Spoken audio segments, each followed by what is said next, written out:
Hey, welcome back to another Dan's Tuesday Tips. I am Dan Prince with First Home Mortgage.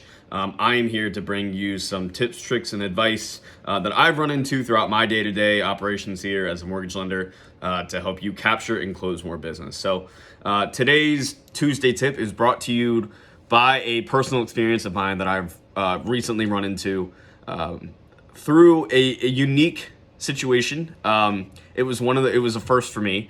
One of those people that is a TikTok follower. They get their advice and things from, YouTube or TikTok or Instagram, wherever. And they tried it out in real life and it came to my front door, right? So there's a guy, his name's Edward Collins. He is a financial guru. I don't know his specific title, but essentially his social profile is to take, social media advice and review it and give his feedback based off of his expertise and experiences, right? His Edward Verified is his slogan, catchphrase, whatever you want to call it. So in the video, the man talks about how I believe Bank of America is the specific example he uses. But what he does is says you have a credit card from Bank of America. You have a limit of, I think he said, $50,000, which isn't always the case, but good example, right?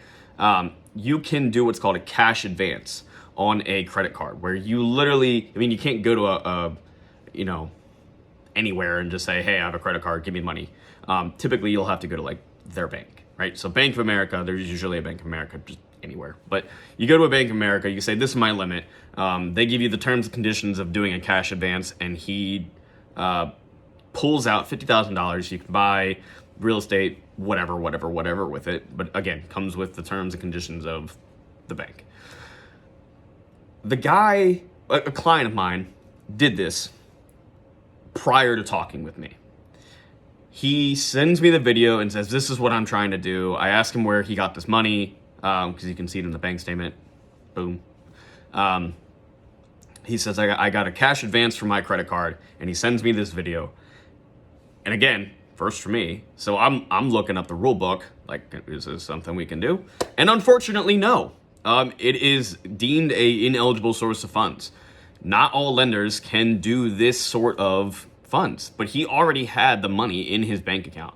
He had to return that money to the bank and just, sorry type thing, right? Pay whatever penalties or terms or conditions that were in that agreement that they signed with the money that we couldn't use.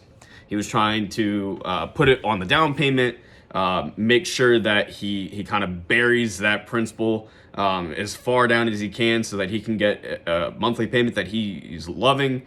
Just unfortunately, ineligible source of funds. So always check with your lender. If you have a client who's mentioning about doing this, always talk with your favorite lender about what eligible source of funds are available, what ineligible source of funds there are, because you don't want to bank on someone having the money and it is an ineligible way of having that money, because obviously we'd love to use it, but we can't. So always check, always make that phone call, and unfortunately he didn't talk with us beforehand, so stuck. So give me a call if you have any questions on ineligible sources of funds or eligible sources of funds. I'm happy to answer those questions for you, and hopefully this was helpful. So have a great one, and thanks.